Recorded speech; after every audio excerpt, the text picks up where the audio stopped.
अस्सलाम वालेकुम नाज़रीन, न्यूज़ बॉक्स की जानिब से मैं हूं रिमशा आशिक। इस वक्त हम लोग मौजूद हैं वफाकी दारुल हुकूमत इस्लामाबाद में। यहाँ पर मौजूद आवाम से जानते हैं कि आने वाले इलेक्शन में आवाम कौन सी पार्टी को मुंतखब करेगी, किस पार्टी को इक़्तिदार में लाएंगे, आवाम की सियासी पार्टियों के बारे में क्या राय है और किस वजह से है। अगर वो किसी पार्टी को पसंद करते हैं तो क्यों करते हैं, और अगर किसी के साथ इख्तलाफात हैं तो किस वजह से हैं।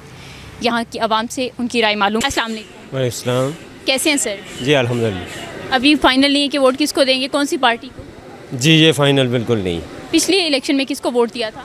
जी हमने मुस्लिम लीग नून को दिया था। वजह क्या थी, आपने उनको क्यों दिया था? वजह ये थी कि कुछ वो बेहतर उन्होंने किया था, लेकिन उसके बाद फिर जब वो मियाँ साहब का हुआ वो नाइली का मामला, तो उसके बाद फिर जो है निज़ाम बिल्कुल चौपट होकर रह गया। तो इस बार नून लीग को नहीं दे रहे? इस बार नून लीग को इसलिए नहीं दे रहे कि अभी जो उनका सिस्टम चल रहा है वो बहुत ख़राब है। आम आदमी महंगाई में पिस के रह गया है, बिल्कुल कोई पुरसान हाल नहीं है गरीब का, मज़दूर का, और बिल्कुल जो है हालात अबतर हुए हैं। गरीब का चूल्हा बुझ के रह गया है, उसके बच्चों के लिए खाने पीने का कोई सिस्टम नहीं है, बाकी दीगर मामलात बिल्कुल जो है ना चौपट हो गए। अभी महंगाई ज़्यादा हुई है या पहले थी? ये मतलब कि इस वक्त जो ये हुकूमत आई है नून लीग की और दीगर जो पार्टियां मिलके जिनकी हुकूमत है, इसमें बहुत ज़्यादा बिजली गैस के बिल आप देख लें, आम आदमी की पहुंच से बाहर क्या बिल्कुल भी मतलब है, उनकी तो सोच से भी बाहर हो गए हैं। और ये है कि इस वक्त जो है ये तकरीबन बहुत ज़्यादा हुई। जैसे बिजली दिन ब दिन बढ़ रही है, 2-3 दिन के बाद 5 से 7 रुपये, कभी 1 रुपया 2 रुपये बढ़ा रहे हैं। जी यही चीज़ है कि मतलब है कि किसी चीज़ में भी रिलीफ नहीं आ रहा गरीब को। बिजली के बिल बाकी आप देख लें, मतलब है आप एक नॉर्मल चीज़ चीनी को ले लें, आप उसकी कीमत को देख लें, मतलब है वो किस तरह 750 रुपये की दड़ी चीनी मिल रही है।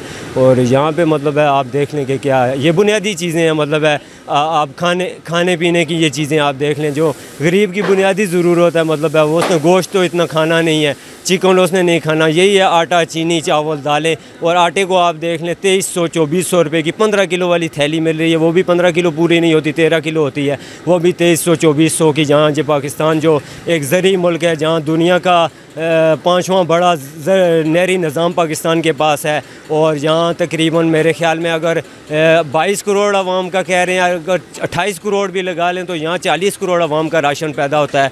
फिर भी यहाँ ये हालात हैं, तो फिर अल्लाह हाफ़िज़ हमारा। बिल्कुल। आप अपने काम से कितना कमा लेते हैं दिन में? मेरा अपना काम नहीं है, मैं दिहाड़ी पे काम करता हूँ, लेकिन ये है कि बस ये भी यहाँ पे भी अब हालात नहीं है, कारोबार भी उस तरह का नहीं है। काम मतलब है पहले हम 15 कैरेट, 20 कैरेट, 18 कैरेट का काम करते थे, अब हमारे पास 6 कैरेट, 5 कैरेट का काम। अस्सलाम वालेकुम। वालेकुम सलाम। कैसे हैं सर आप? ठीक ठाक। क्या करते हैं आप? जी हमारा काम ये रिफ़्रेशमेंट का है। अच्छा, आने वाले इलेक्शन में किसको वोट देंगे? आने वाले इलेक्शन में हम मुस्लिम लीग नून को वोट देंगे। उसकी वजह? की वजह यही है कि हम तो सदियों से मुस्लिम लीग नून के साथ ही चलते आ रहे हैं। हमारे इलाके में जितने भी काम हुए हैं मुस्लिम लीग नून की वसात से हुए। ठीक है, इस वजह से आप दे रहे हैं उनको वोट के, उन्होंने आपके इलाके में काम करवाया है? जी जी। पिछले इलेक्शन में भी आपने उन्हें वोट दिया था? जी जी उनको ही दिया। तो अभी जो उनका दौर हुकूमत है, इतनी महंगाई है, लोग रो रहे हैं, सड़कों पे आ रहे हैं, एहतजाज हो रहा है, आपको नहीं लगता कि उन्होंने महंगाई ज़्यादा की हुई है? ये अभी महंगाई तो नहीं हो रही, इस साल से तो नहीं हो रही, ये तो पीछे तकरीबन 5-7 साल से चल रही है। PTI के दौर में सारी हुकूमत हुकूमत जब थी तो उस वक्त से महंगाई शुरू हुई है। महंगाई का एक तूफ़ान बरपा हुआ है, आवाम जो है उसमें पिस रही हैं हम सारे। शुक्रिया सर, थैंक यू। अस्सलाम वालेकुम। वालेकुम अस्सलाम। कैसे हैं सर आप? मैं ठीक हूँ अल्हम्दुलिल्लाह। मैम आप कैसी हैं? अल्लाह का शुक्र। आने वाले इलेक्शन में वोट किसको दे रहे हैं आप? मैं तो पर्सनली खुद इमरान खान को दे रहा हूँ, और इसकी वजह ये है कि वही जो है हकीकी लीडर है, क्योंकि उसकी जो व्यूज़ हैं, पॉलिटिकल व्यूज़, जब वो मैंने रीड कर लिए हैं तो मुझे लगता है कि इस मुल्क के लिए वही कुछ कर सकते हैं मेरे ख्याल में। आपको लगता है बाकी पार्टी से वो बेहतर हैं? बाकी पार्टी से वो बहुत बेहतर हैं। आप जिस तरह PDM को देख लें, वो सब पार्टीज़ कंबाइन हो गई हैं और सब मिलकर इमरान खान का मुकाबला कर रही हैं, तो ज़ाहिर सी बात है वो अकेले जो है मुल्क के लिए कुछ करना चाहते हैं, लेकिन ये लोग जो है ना उनको छोड़ नहीं रहे हैं। अभी ऐसे हालात चल रहे हैं, उनको लगता है कि उनको नाअहल भी किया जा सकता है, उनको कुछ भी हो सकता है, तो इस बारे में क्या कहेंगे? अभी उन पे हालात सख्त हैं, और ये भी मेरे ख्याल में उनके ख़िलाफ़ साजिश ही हो रही है, लेकिन वो बचपन से हमने उनको देखा है, वो जो है ना हमारे स्किपर हैं और वो उनमें अकेले लड़ने की सलाहियत है, तो इंशाल्लाह वो मुकाबला कर लेंगे। अगर उनको नाअहल कर दिया जाता है, उनकी जगह पे कोई और पार्टी का चेयरमैन मुकर्रर कर दिया जाता है, तो फिर उसको भी वोट देंगे आप? देखें, जो भी उन्होंने मुंतखब कर लिया तो वो भी पार्टी का ही होगा और उसके व्यूज़ भी इमरान खान से सिमिलर ही होंगे, तो ज़ाहिर सी बात है हम उनको ही वोट देंगे जो वो मुंतखब करेंगे।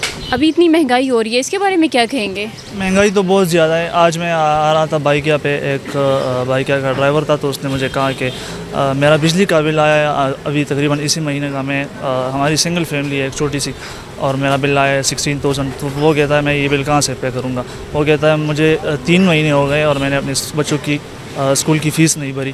इसके अलावा मैं ख़ुद यहाँ पे आया हूँ अपना वीज़ा इंटरव्यू के लिए। मेरे ख़्याल में तकरीबन पीडीएम की गवर्नमेंट जब से आई है तो 1.2 मिलियन पाकिस्तानी जो हैं वो पाकिस्तान छोड़ के चले गए हैं, और मैं ख़ुद भी यहाँ पर मेरी बेसिक इंटरव्यू थी, मैं पाकिस्तान छोड़ के जा रहा हूँ। इसकी वजह ये महंगाई और टैक्सेस ही है, क्योंकि यहाँ पर अब जीना मुश्किल है। बिल्कुल, जैसे कि आपने कहा है कि पिछले 2 साल से जो है हमारे नौजवान जो है इनकी रेशोज़ बहुत बढ़ गई हैं, आउट ऑफ कंट्री जा रहे हैं स्टडी के लिए पाकिस्तान को छोड़ के। तो क्या हमारा फ्यूचर यहाँ पर नहीं है? हमारा फ्यूचर बिल्कुल भी यहाँ पे सिक्योर नहीं है। मैं बेसिकली आया हूँ पेशावर से, तो मेरी पेशावर में जो पासपोर्ट सेंटर है मेरी उससे बात हुई, तो उन्होंने कहा था कि हम डेली यहाँ पे तकरीबन 2 से 3 हज़ार पासपोर्ट्स बना रहे हैं और बहुत ही स्पीड से लोग जो है ना वो पाकिस्तान छोड़ के जा रहे हैं, क्योंकि सबको लगता है कि हमारा फ्यूचर यहाँ पे सिक्योर नहीं है और बाहर जाके हम ज़ाहिर है खुश तो रह सकेंगे ना। Thank you sir, thank you so much. अस्सलाम वालेकुम। वालेकुम सलाम। कैसे हैं सर आप? शुक्र अल्हम्दुलिल्लाह। आने वाले इलेक्शन में वोट किसको दे रहे हैं? आने वाले इलेक्शन में अब नहीं समझ आ रही किसको वोट दें। खान साहब पहले आए, वो कह रहे थे मुझे एक मौका चाहिए। 3-4 साल के लिए जो भी आए वो भी आवाम को भूल गए। उन्होंने ऐसी महंगाई की तो ना तो कंट्रोल हुई। उसके बाद जी क्या है जी, वो चले गए। उसके बाद आए शहबाज शरीफ साहब, उन्होंने कहा जी मैं कपड़े बेच दूंगा, फलाना ये कर दूंगा, वो कर दूंगा, आवाम को रिलीफ दूंगा। उन्होंने भी बिल्कुल आवाम को रिलीफ नहीं दी। अब आपको मैं बिजली के बिल दिखाऊँ ना तो बंदा कानून को हाथ लगाता है। हम तो चलो फिर भी दुकानदार हैं, कुछ कर लेंगे। गरीब बंदा कहाँ से करेगा जिसका 15 से 18 हज़ार रुपया बिजली का बिल आएगा, उसकी फ़र्ज़ किया सैलरी उसकी 15 हज़ार है, वो कहाँ से सर्वाइव करेगा। बहुत मुश्किल हो गए हैं हालात। इनको चाहिए कि कुछ ऐसा कोई काम करके जाते जिससे आवाम को कुछ न कुछ रिलीफ देते। ये अपने पेट भर रहे हैं, MIF से कर्ज़े ले रहे हैं, कुछ कोई समझ नहीं वो किधर जा रहे हैं। आवाम पे 1 रुपया भी नहीं लग रहा, आवाम उसी तरह रो रहे हैं। मुझे तो आगे डर है, पता नहीं जो गरीब लोग हैं उनके तो बहुत मसले मसाइल बन गए हैं। अगर सोचा जाए, देखा जाए तो उनके हालात जो है ना बद से बदतर होते जा रहे हैं। और दूसरा ये हर दफ़ा यही कहते हैं कि जी हम एक दफ़ा अगली दफ़ा आएंगे तो हम ये करेंगे। ओ भाई, आप पिछली दफ़ा आए हो तो क्या किया है? आवाम के लिए कुछ नहीं किया। हर दफ़ा आवाम को बेवकूफ़ बनाते हैं, वोट लेते हैं और जब सीट पे बैठते हैं तो मुझे तो लगता है इन्होंने आंखें ये माथे पे रख लेते हैं, आवाम को भूल जाते हैं। हम लोगों ने जो गरीब आवाम इनको वोट देती है उसे भूल जाते हैं, और जो इनके आसपास होते हैं उनकी तो खिदमतें करते हैं। लेकिन कम से कम इनको गरीब लोगों को भी देखना चाहिए, उनको हक देना चाहिए। कुछ ना कुछ ऐसा करें ताकि ये आने वाले वक्त पे कम से कम वोट मांगे ना तो कम से कम ऐसे करके नहीं, ऐसे करके वोट मांगे। इनके ये हालात होते हैं। अब क्या करे बंदा। मुझे तो इनसे सख्त नफरत हो गई है कि कोई पार्टी मुझे नज़र नहीं आ रही जो मुल्क के हक में चले। सब खाने वाले हैं। मतलब अभी तक आपका कोई फैसला नहीं है कि वोट किसको दें? मैं तो इन सबको ज़ीरो समझता हूँ। अभी जैसे आपने कहा है कि शहबाज शरीफ साहब ने कहा था कि वो कपड़े तक देंगे, तो महंगाई इतनी हुई है वो तो आवाम के कपड़े उतरवा रहे हैं। जी बिल्कुल ऐसे ही है, आवाम के कपड़े उतार रहे हैं। मैं यही तो कह रहा हूँ, इस टाइम जो इस माह के बिल आए हैं ना, शहबाज शरीफ साहब एक मामूली से किसी गांव में जाए ना, चलें शहर में चलो फिर भी लोग कर लेते हैं, लेकिन गांव में जाएं उनके ऐसे हालात हैं। कुछ लोग बेरोज़गार हैं जो काम पे जाते ही नहीं हैं। मैंने खुद जाके चेक किया है, अपने गांव गया हूँ, उनके लोगों के बिल 12,000, 18,000, 15,000, जो पहले बिल आते थे 2,500, 2,000, और उस पर कोई मीटर की तस्वीर नहीं लगी हुई, कुछ भी नहीं, बस ऐसे ही तुक्के पे बिल भेजे हुए हैं। कोई समझ नहीं इस मुल्क का क्या। पेट्रोल सस्ता किया तो दूसरे दिन बिजली बढ़ा दी, फिर 2 रोज़ बाद फिर बढ़ा दी। अभी फिर कल से जो है इसके ऊपर बातचीत हो रही है बिजली बढ़ाने के ऊपर। जी बिल्कुल। ये जो खान साहब ने जिस तरह महंगाई कर रहे थे, ये भी सेम टू सेम उसी तरह महंगाई कर रहे हैं। और आए दिन कोई ना कोई एक चीज़ रिलीफ देते हैं, आवाम को बेवकूफ़ बनाने के लिए दूसरी तरफ से चीज़ बढ़ा देते हैं। अब देखें, बिजली के बिल इन्होंने बढ़ा दिए हैं और पेट्रोल सस्ता करें। पेट्रोल भाई कुछ ना कुछ ऐसा करो, दोनों तरफ से रिलीफ हो ना। एक तरफ से बढ़ा रहे हैं, एक तरफ से कम कर रहे हैं, आवाम को सिर्फ बेवकूफ़ बना रहे हैं और कुछ भी नहीं है। Thank you sir, thank you.